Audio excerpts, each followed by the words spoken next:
Shalom, selamat pagi, saudara-saudari dalam Kristus. Selamat bertemu kembali dalam ibadah online kita pada pagi Ahad ini.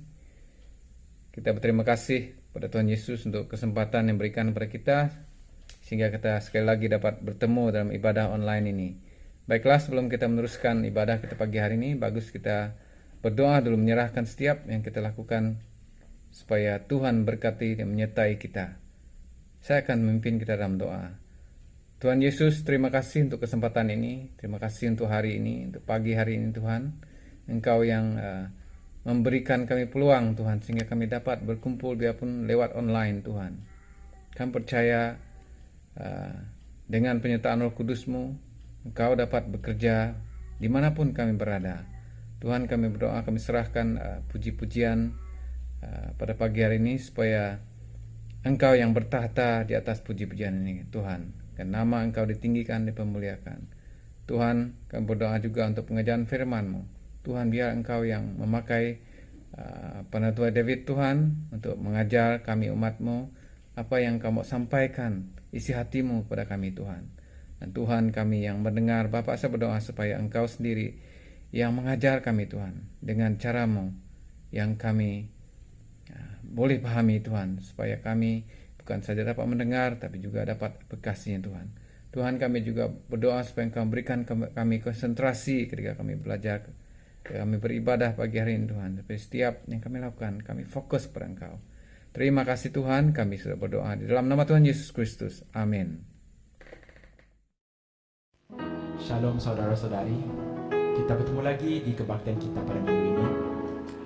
Mari kita mengambil masa untuk merenungkan kebaikan Tuhan dalam hidup kita sepanjang minggu ini, segala yang telah dilakukan untuk kita.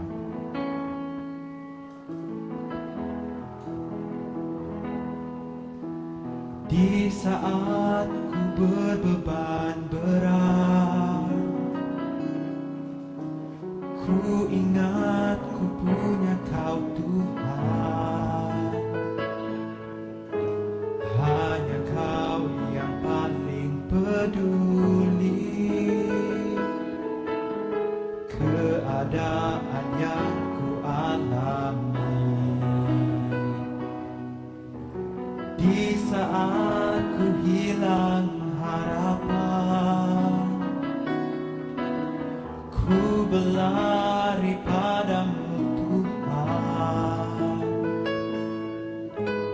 Hanya Kau yang paling mengerti jalan keluarku yang pasti. Seperti tangan-Mu berkuasa mengubahkan padang gurun menjadi taman Tuhan. Ku percaya Kau sanggup pulihkan kehidupanku seindah rancangan-Mu yang sempurna.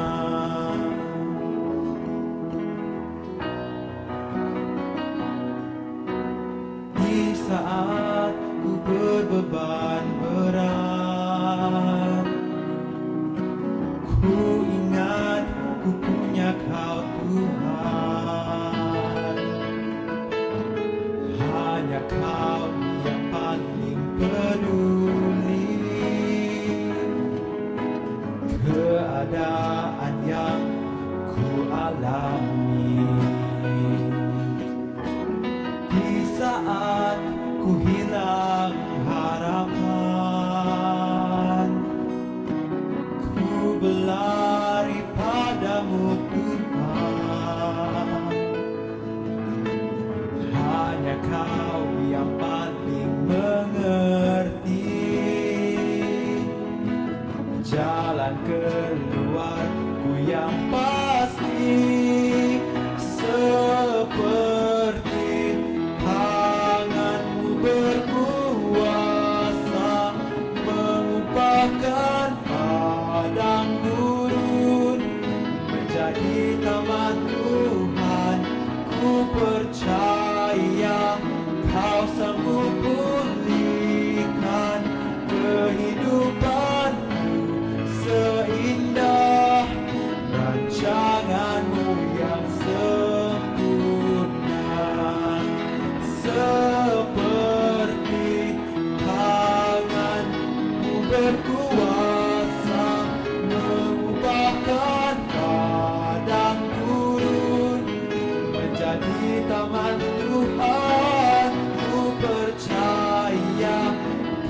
sanggup pulihkan kehidupanku seindah rancanganmu yang sempurna.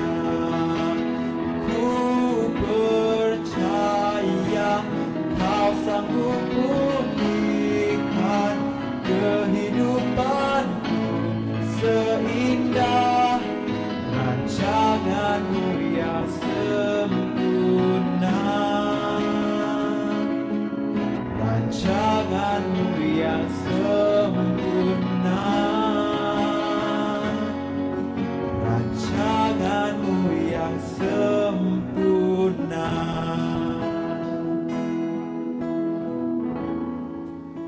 Mari kita terus memuji Tuhan. Amin.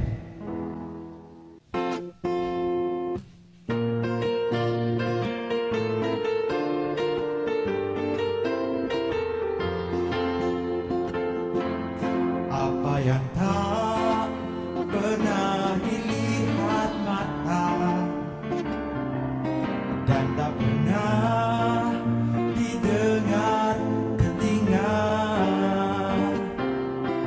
yang tak pernah timbul di dalam hati, semua disediakannya bagi yang mengasihi Dia. Allah sanggup melakukan segala perkara, dulu, sekarang, dan selamanya. Kuasanya tidak berubah. Allah sanggup melakukan segala perkara, dulu, sekarang, dan selamanya. Kuasanya tak berubah. Apa yang tak pernah dilihat mata, yang tak pernah didengar telinga, yang tak pernah timbul di dalam hati, semua disediakannya bagi yang mengasihi Dia. Allah sanggup melakukan segala perkara, dulu, sekarang, dan selamanya. Kuasanya tidak berubah. Allah sanggup melakukan segala perkara, dulu, sekarang, dan selamanya. Kuasanya tak berubah. Allah sanggup melakukan segala perkara, dulu, sekarang, dan selamanya. Kuasanya tidak berubah. Allah sanggup melakukan segala perkara, dulu, sekarang, dan selamanya. Dulu, sekarang, dan selamanya. Dulu, sekarang, dan selamanya. Kuasanya tak berubah. Allah sumber kuat kita, amin. Mari kita terus memuji Tuhan.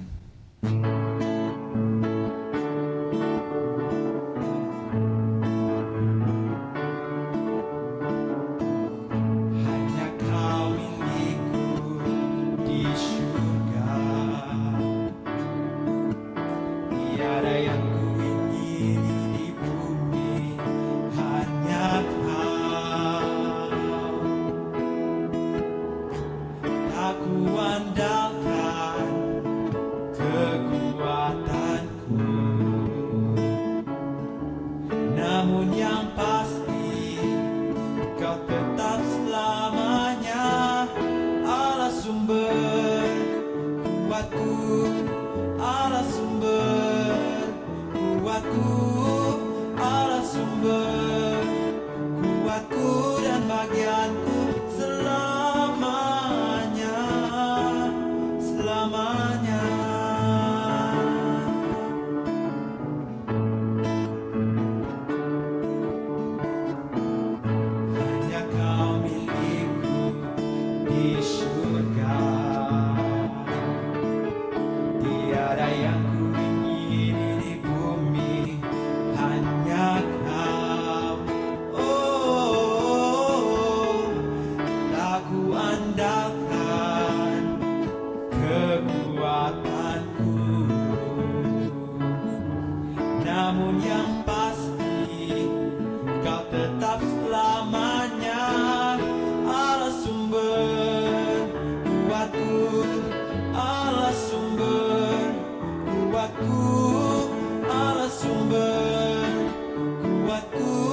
bagianku selamanya.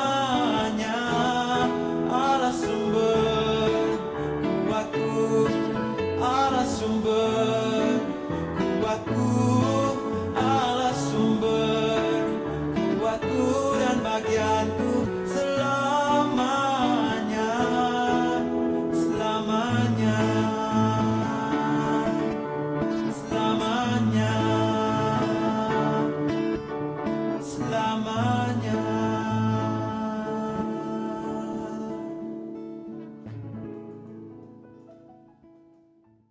Karena Tuhan kekuatan kita di saat keadaan hidup kita yang mencabar. Kadang-kadang kita sendiri pun tak tahu apa yang berlaku. Mungkin banyak dugaan dan cabaran kita hadapi.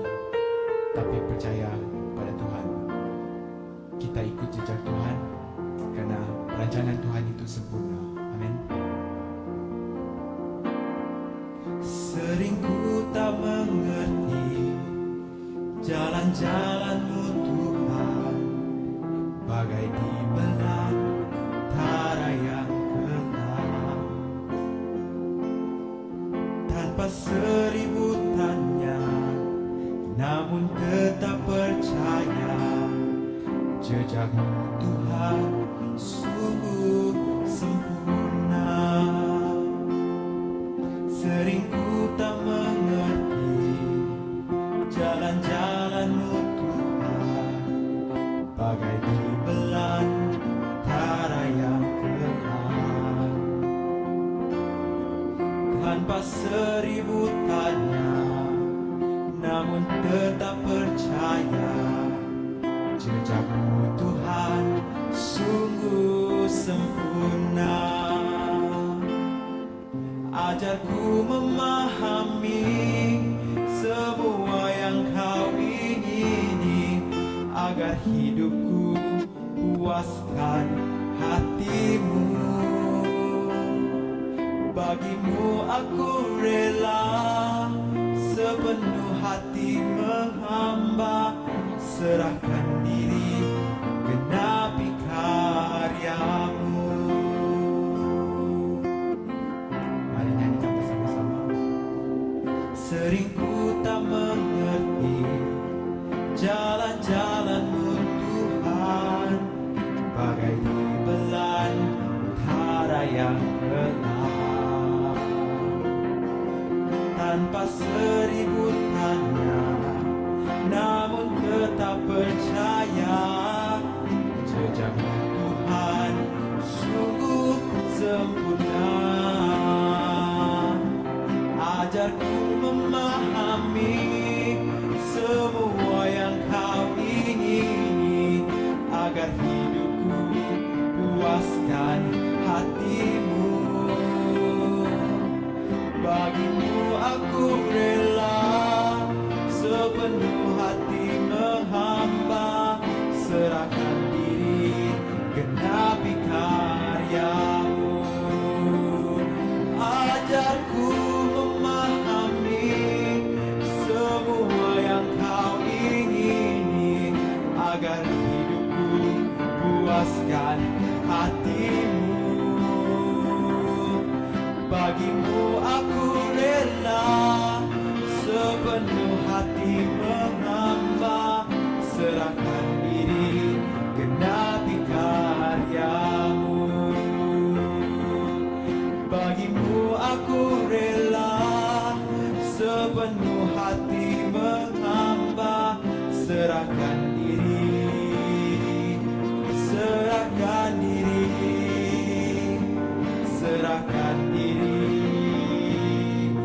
genapi karya-Mu.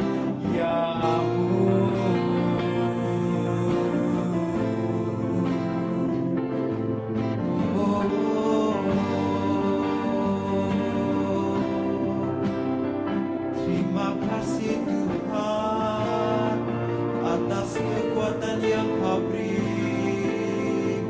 Kau telah mengubahkan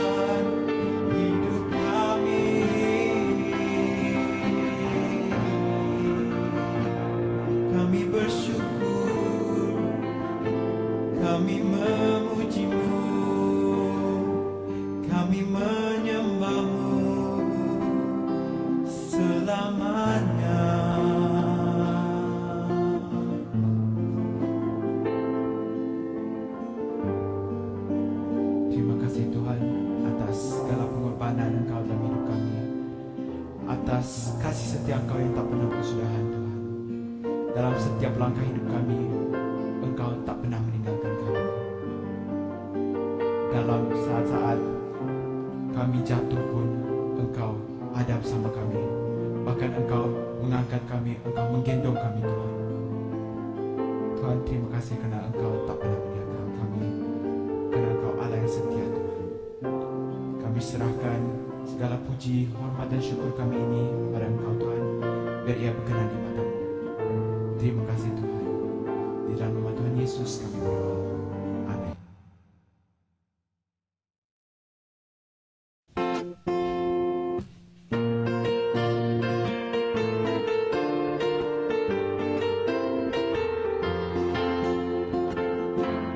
Apa yang tak pernah dilihat mata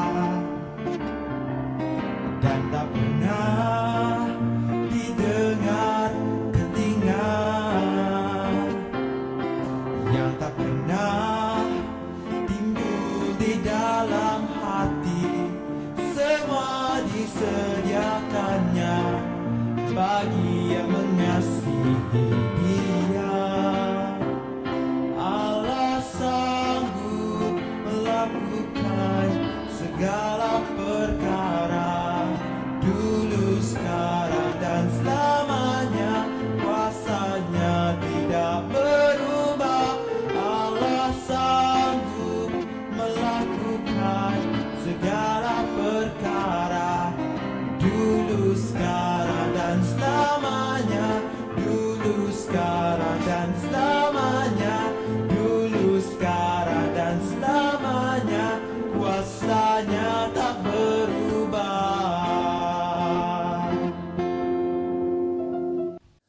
Shalom, apa kabar semua? Saya berharap agar jemaat semua pada hari ini dalam keadaan yang sehat, ya. Dan pada pagi ini giliran saya untuk menyampaikan firman Tuhan. Dan inilah adalah kali pertama saya menyampaikan firman Tuhan menggunakan kaedah ini. Biasanya kita akan bersemuka di gereja. Apapun cara, saya percaya bahwa Tuhan tidak kekurangan kaedah ataupun cara untuk menyampaikan firman-Nya pada pagi ini, ya. Mari kita berdoa dulu. Bapa kami di surga, kami sangat berterima kasih ya Tuhan atas peluang ini kami dapat datang bersama-sama untuk mendengar firman Tuhan. Dan saya berdoa pada pagi ini supaya Roh Kudus Tuhan bekerja menggunakan saya untuk menyampaikan kongsian firman Tuhan pada pagi ini. Kami berdoa Tuhan supaya melalui perkongsian ini kami akan mendapat berkat yang melimpah.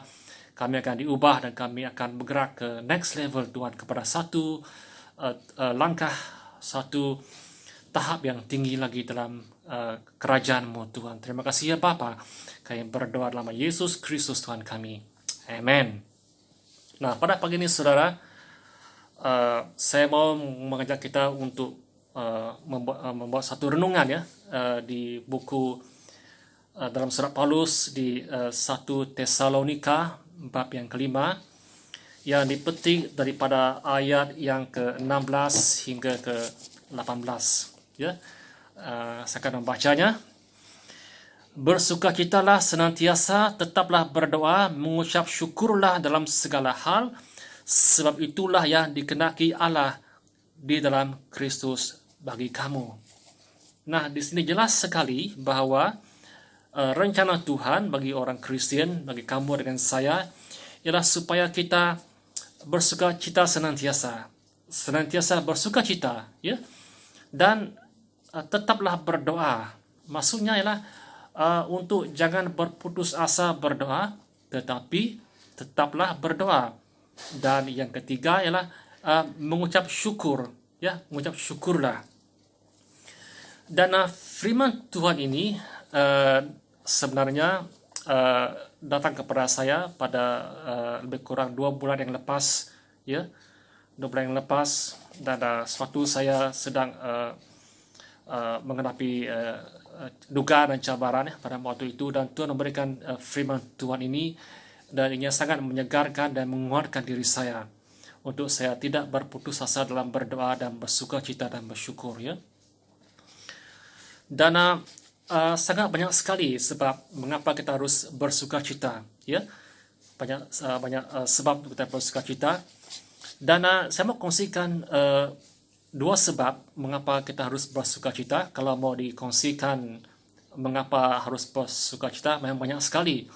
Tapi pada pagi ini ada dua sebab yang saya mau kongsikan pada pagi ini. Yang pertama, ya, kita lihat depan buku Roma bab yang ke-8 ayat 28. Ya, Roma 8:28 mengatakan begini, kita tahu sekarang bahwa Allah turut bekerja dalam segala sesuatu untuk mendatangkan kebaikan bagi mereka yang mengasihi Dia, yaitu bagi mereka yang terpanggil sesuai dengan rencana Allah.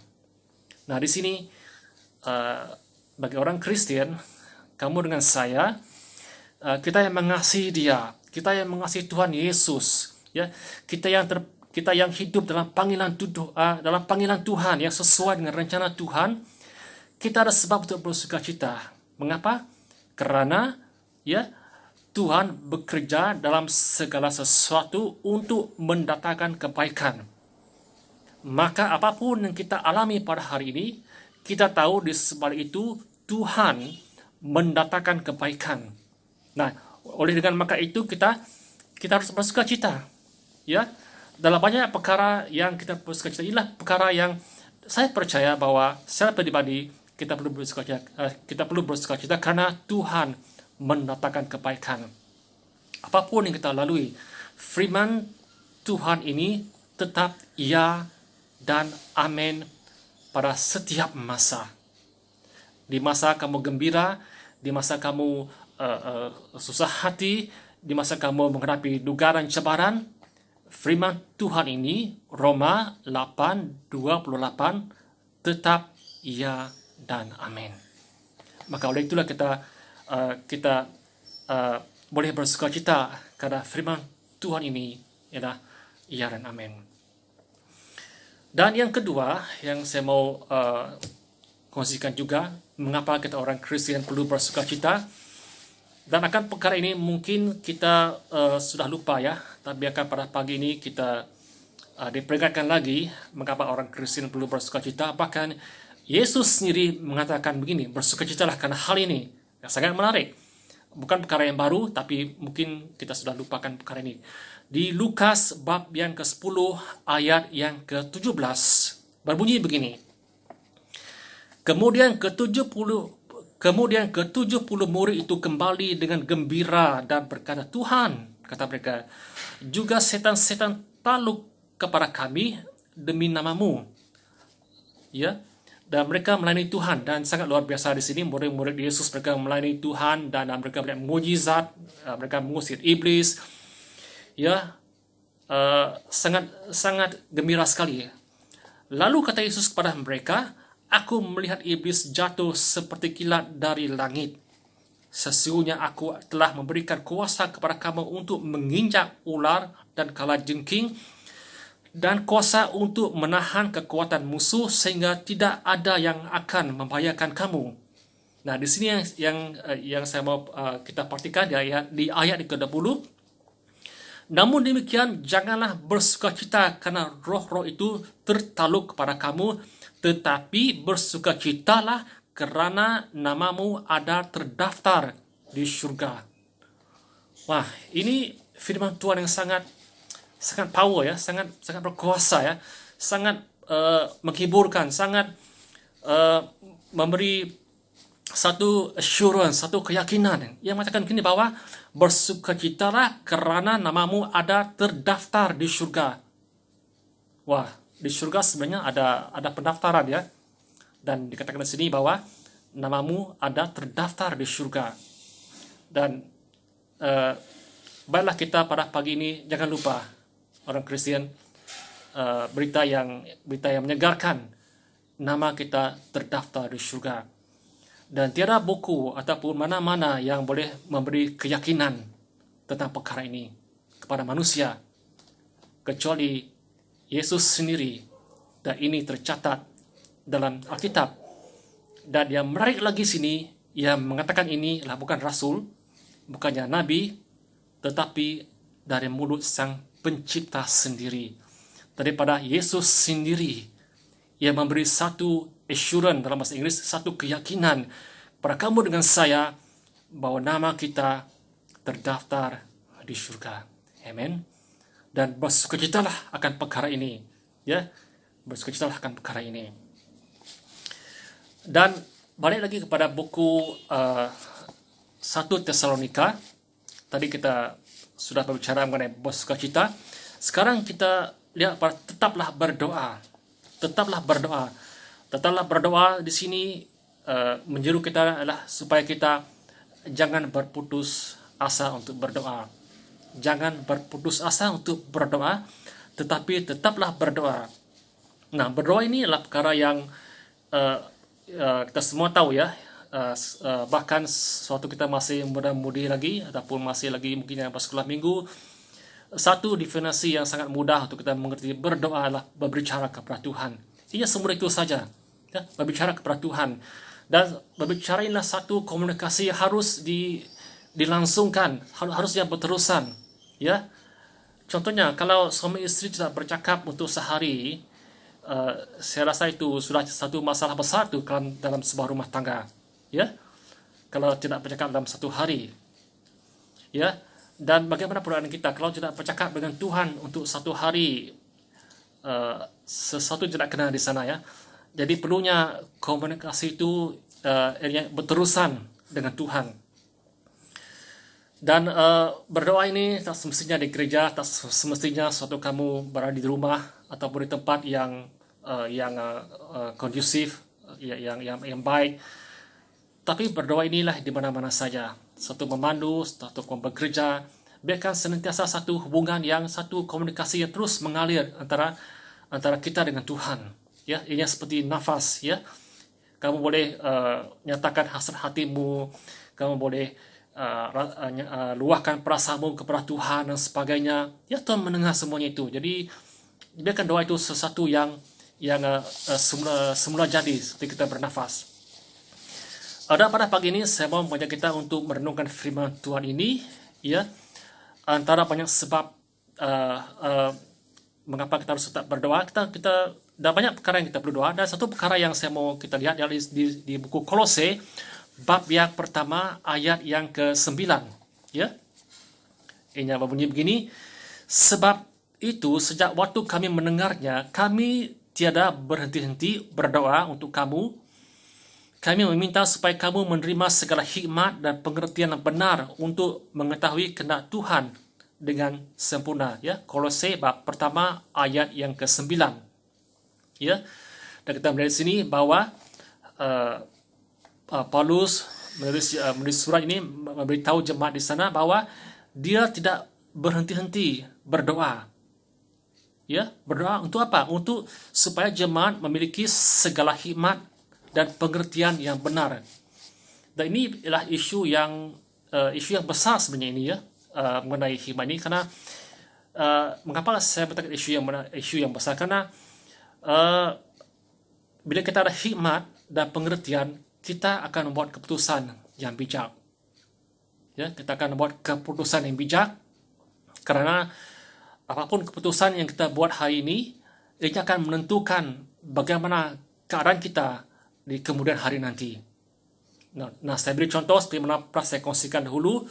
Setuju Abraham dulu, dia membuat keputusan untuk mengawini Hagar, dan kita melihat kesannya pada hari ini akan keputusan Abraham itu, ya. Dan keputusan yang dibuat ini memberi banyak masalah kepada orang Kristen dan juga orang Yahudi pada hari ini, ya. Dan khususnya kita melihat, ya, bahwa untuk mengetahui kehendak Tuhan, kita memerlukan hikmat dan pengertian, dan itu terhasil daripada doa yang tidak henti. Seperti yang terlihat dalam buku Kolose tadi mengatakan segala hikmat dan pengertian yang benar untuk mengetahui kehendak Tuhan dengan sempurna.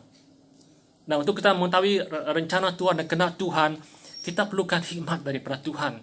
hikmat yang saya maksudkan di sini bukan hikmat yang diperolehi dalam dunia, tapi hikmat yang Tuhan berikan kepada kita, pengertian yang Tuhan berikan kepada kita, bukan pengertian yang dunia beri, tapi pengertian yang langsung dari surga yang Tuhan berikan kepada kita.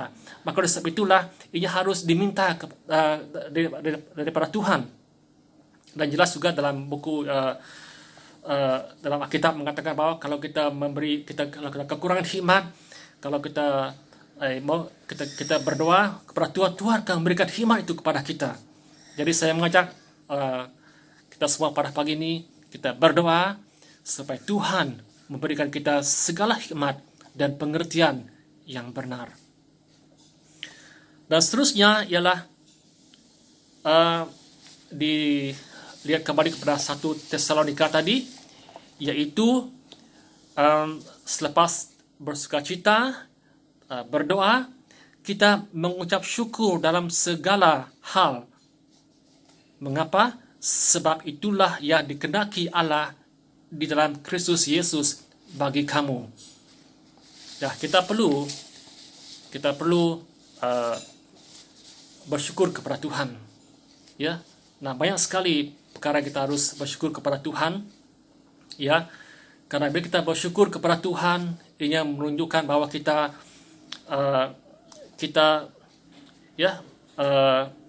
bersyukur kepada Dia. Dan juga kalau kita melihat orang yang kurang bersyukur ini orang yang suka merungut. Dan orang yang suka merungut ini adalah orang yang kurang bersyukur. Jadi ianya bertentangan antara satu sama lain. Dan kita boleh mempelajari ini daripada bangsa Israel dahulu, di mana suatu mereka keluar daripada Mesir, mereka banyak merungut daripada bersyukur kepada Tuhan. Dengan oleh ketidakpercayaan mereka itu, dan dapat dilihat dengan sikap mereka yang merungut dan sebagainya, mereka gagal untuk masuk ke tanah perjanjian. Nah, begitu juga dengan orang Kristen, kalau kita orang yang suka merungut, maka kita akan sukar untuk pergi ke next level ataupun tahap seterusnya. Kita akan gagal untuk ke arah menjadi dewasa rohani. Karena merungut ini akan menjadi penghalang bagi kamu dengan saya untuk terus maju dalam Tuhan. Untuk terus maju dalam Tuhan. Jadi kita perlu menjadi umat yang bersyukur kepada Tuhan. Dan banyak sekali kalau saya mau kongsikan pada pagi ini, mengapa kita perlu bersyukur, banyak sekali. Dan kalau saya boleh beri contoh mengapa kita harus bersyukur dalam kehidupan seharian kita, contohnya seperti bila bangun pagi, kamu bernafas, kita harus bersyukur. Kalau kamu dapat berjalan, kamu bersyukur. Dan kalau kamu sudah berkahwin, kamu ada anak, ada istri, bersyukur karena kamu ada anak, ada istri di samping kamu. Dan banyak sekali perkara kita harus bersyukur kepada Tuhan. Bersyukur juga dengan pemimpin gereja. Saya tahu bahwa pada hari ini banyak orang yang suka mengkritik pemimpin gereja, pemimpin negara dan sebagainya. Kita perlu bersyukur kepada mereka. Kita harus berdoa kepada mereka, Dan juga bersyukur kepada rakan-rakan kamu yang lain juga dalam gereja, Dan kita harus bersyukur akan rakan kamu, Memang mereka ada kelemahan, ada kekuatan, tapi bersyukur karena mereka adalah saudara-saudari kita, Dan kita harus dapat melihat mata ke mata dengan satu sama lain.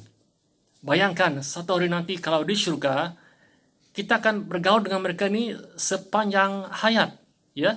Kalau di bumi ini tak dapat berpandangan mata satu sama lain, bagaimana pula di surga nanti, di mana tak ada pengakhirannya. Jadi kena berdamai, jadi kena berbaik-baik, dan senantiasa bersyukur untuk satu sama lain, bersyukur kepada pelayan-pelayan gereja yang bermain musik.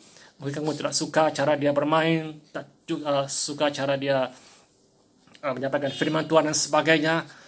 Kita perlu bersyukur atas satu sama lain, Dan saya percaya bahwa kalau kita mulai pada hari ini, mulai bersyukur, saya percaya bahwa Tuhan akan memberi kelegaan dalam diri kamu, dan itu akan membawa kamu lebih ke hadapan lagi dalam kedewasaan rohani di dalam Tuhan.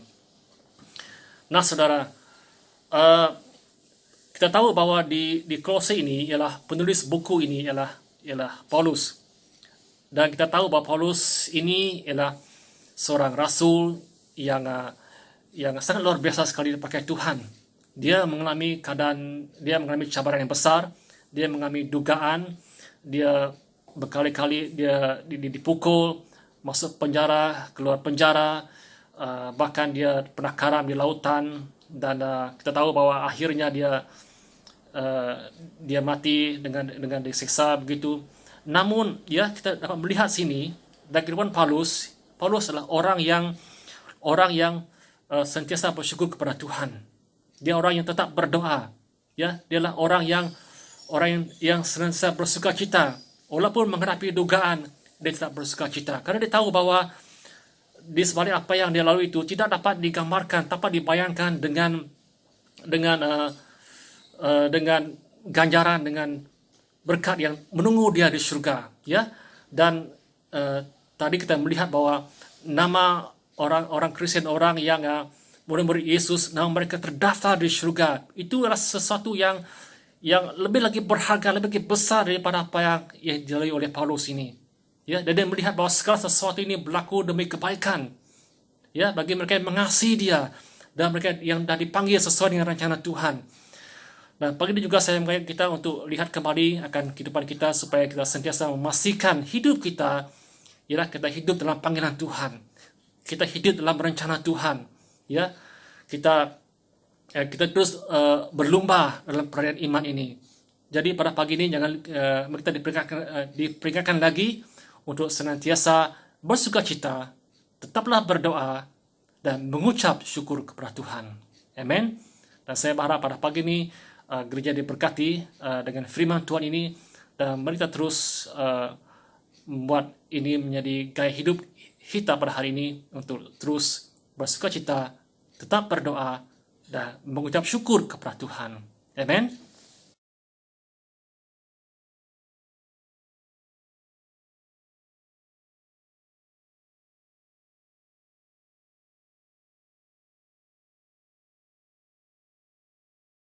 Shalom dan selamat pagi kepada jemaat IBCBM sekalian. Ini adalah pengumuman pembukaan gereja kita sempena dengan Perintah Kawalan Pergerakan Pemulihan PKPP di gereja kita. Adalah dimaklumkan bahwa gereja kita akan mula dibuka pada 9 Ogos 2020. Jumlah kapasiti yang dapat ditampung selepas susunan kerusi adalah seramai 55 orang sahaja. Namun yang demikian, sebanyak beberapa buah kerusi akan direserve untuk para petugas seperti pengkhotbah, puji sembah, MC dan juga usher. Jemaat akan dimaklumkan kemudian mengenai jumlah kekosongan kerusi untuk diisi. SOP: kanak-kanak di bawah umur 12 tahun dan mereka yang mempunyai gejala adalah tidak dibenarkan untuk hadir. Jemaat juga adalah diingatkan supaya sentiasa mematuhi arahan PKPP sepanjang kebaktian. SOP bertulis berkenaan dengan peraturan-peraturan ini akan diedarkan oleh EJK Kebaktian Ahad New Normal kepada semua jemaat untuk rujukan. Terima kasih. Ibadah online berakhir di sini untuk minggu ini. Kita akan bertemu kembali dalam ibadah online pada minggu depan. Sebelum itu mari kita serahkan mengakhiri kebaktian ini dengan doa. Tuhan Yesus, terima kasih untuk peluang dan kesempatan keberikan pada kami pagi hari ini untuk bersekutu walaupun dengan cara online. Kami percaya Engkau berserta kami. Tuhan, kami berdoa supaya dengan Roh Kudus-Mu Tuhan, kami akan terus menjadi anak-anak yang makin kuat, makin matang dalam Engkau Tuhan. Tuhan, dimanapun kami berada, kemanapun kami pergi Tuhan, kami akan terus menjadi berkat bagi orang-orang yang mempermuliakan Engkau dalam kehidupan kami. Terima kasih Tuhan, kami berdoa dalam nama Tuhan Yesus Kristus. Amin. Baiklah, sekian untuk kebaktian online pada minggu ini. Kita akan bertemu lagi pada kebaktian yang seterusnya pada minggu hadapan. Terima kasih, Tuhan Yesus memberkati. Amin.